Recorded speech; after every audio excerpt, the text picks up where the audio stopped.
السلام عليكم شباب، معكم وليد من قناة كريد وليد. بعد الإعلان عن هاتف هواوي بي 10 وهواوي بي 10 بلس خلال مؤتمر MWC 2017، وهما هاتفان راقيان بمواصفات مرتفعة، فجاءت اليوم هواوي لتكشف عن هاتف آخر جديد ضمن سلسلة بي 10، وهو النسخة الأرخص نسبيا، إنه هواوي بي 10 لايت. فخليكم معنا راح نتعرف على الهاتف مع بعض.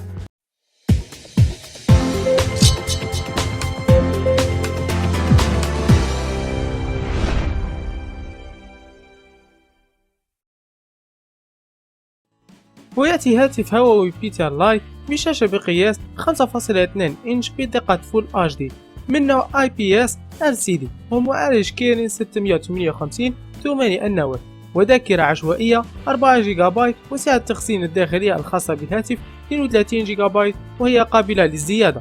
أما من ناحية التصوير فيأتي الهاتف بكاميرا خلفية بدقة 12 ميجا بكسل، ليست مزدوجة مثل هاتف هواوي بي 10 وهواوي بي 10 بلس.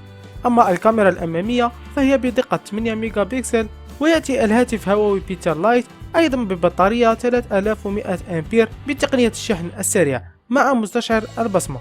ويعمل هواوي بي 10 لايت بنظام أندرويد نوغا 7.0 بواجهة أموي 5.1، ويتوفر بثلاث ألوان: الأبيض والأسود والذهبي، ويبدأ طرحه في الأسواق بحلول شهر أفريل المقبل. هذا كل ما كان في فيديو اليوم، لا تنسوا الضغط على اللايك والاشتراك في القناة، وتعليقاتكم جدا تهمنا.